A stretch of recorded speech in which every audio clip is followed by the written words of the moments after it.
실리프팅도 좋은 목적으로 적당하게 하면 이제 안면거상술을 하기 전에 일시적 효과를 보기 위해 할만하다고 설명을 드렸는데, 얼마 전에 제가 실리프팅 했는데 지금 안면거상술 해도 괜찮은지 이렇게 많이 물어보시거든요. 그래서 제가 오늘은 그런 부분들에 대해서 설명하도록 하겠습니다.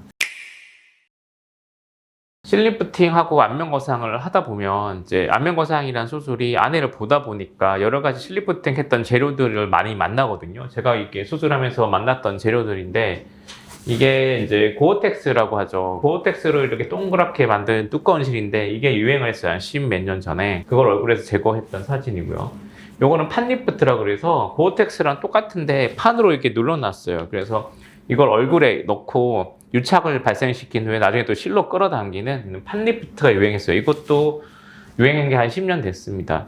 요거는 요즘에도 많이 쓰고 있는 돌기가 있는 실이죠. 이게 주로 실리프팅 때 사용되는데, 이 돌기 있는 실의 특징은 들어갈 때는 이렇게 돌기가 접히면서 잘 들어가고 뺄 때는 딱 걸리는 그 원리를 이용했다고 이해하시면 돼요. 되게 간단하죠. 제거가 어렵냐? 제거가 어렵지 않아요. 거상할 때는 눈에 보이기 때문에 뽑으면 되는데, 문제가 있습니다. 이게 뽑을 때 스마스층이 손상을 좀 입어요. 수술할 때 수술을 하기 중요한 스마스 부위가 있는데, 그쪽에 실이 딱 튀어나와 있으면 그걸 제거하다가 그쪽 부위가 손상이 되면 수술하기가 되게 까다로워지거든요. 실리프팅하고 안제 안면거상술이 가능할까? 크게는 실리프팅이 뭐냐에 따라 달라요. 녹지 않는 실들이 있어요. 사실 뭐 실리프팅하고 10년이 지나나 5년이 지나 아무 상관없죠. 어차피 실리프팅이 들어있는 거니까 녹지 않는 거죠. 그런 경우에는 사실 수술하고 뭐 1년 뒤에 하나 10년 뒤에 하나 아무 의미가 없고요. 녹는 실 같은 경우에는 뭐 한 5년 유지된다고 하는데, 실제로는 이제 조금씩 약해집니다. 약해져서 제 경험상 뭐 6개월, 8개월에 들어가면 그대로 있고요.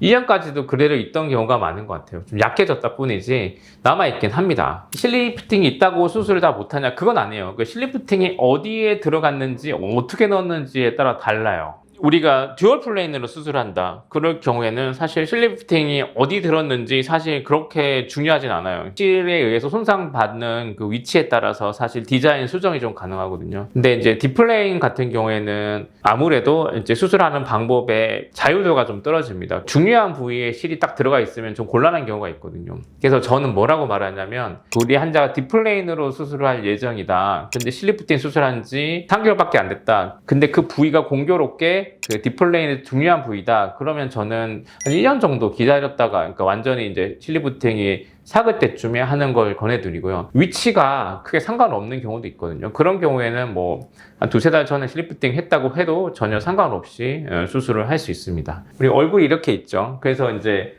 디플레인은 이제 피부 박리를 여기쯤까지 하고, 그 다음에 좀 더 내려가서 이렇게 되면 여기서는 이제 바로 이제 얼굴 깊게 들어간다고 했을 때 요만큼이 스마스층인데, 요거를 여기다 당겨서 꼬매거든요.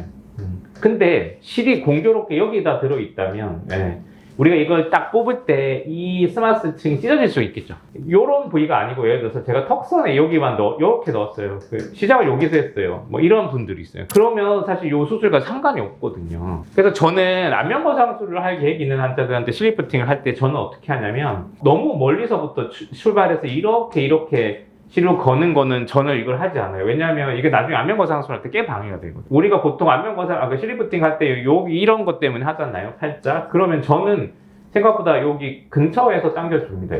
그렇게 했을 때 이제 안면거상술을 한 6개월 뒤에 해도 문제가 없거든요. 이렇게 했을 때 장점도 강대나 이런 데 꺾이는 게 없기 때문에 우는 것도 되게 적어요. 이렇게 실리프팅을 하면 사실 안면거상술 할 때 그게 방해가 안 되거든요. 결론을 말씀드리자면, 실리프팅을 했다 그래서 안면거상술을 못했다, 그게 아니고, 실리프팅 했는데 녹지 않는 실을 썼느냐 녹는 실을 썼느냐, 일단 그게 중요하고, 녹지 않는 실이라면 그 녹지 않는 실을 어디다 넣었는지 중요하다. 그래서 이 3가지 정보, 어떤 걸 썼는지, 언제 했는지, 그 다음에 어디에 했는지를 수술할 원장님한테 말을 하면, 지금 해도 되는지, 아니면 녹았을 때 기다리는 게 좋은지, 이렇게 결론을 아마 낼 수 있을 겁니다. 필러는 상관없고요. 근데 이제 필러가 팔자에 넣는 경우가 많아요. 마리오넷에도 넣고. 근데 여기 꺼져 있는 데는 생각보다 눌려서 빨리 넣고, 여기 위에 좀 남아 있거든요. 그런 게 오히려 팔자를 진하게 만들어요, 시간이 지나면. 그래서 그 팔자나 마리오넷에서 넣는 필러는 그렇게 효과가 없기 때문에 저는 그렇게 권하지 않고, 특히 마리오넷에 필러를 넣어버리면 그 띠 쪽으로도 안 들어가고 주변에 들어가서 오히려 마리오넷 라인이 훨씬 심해지거든요. 그래서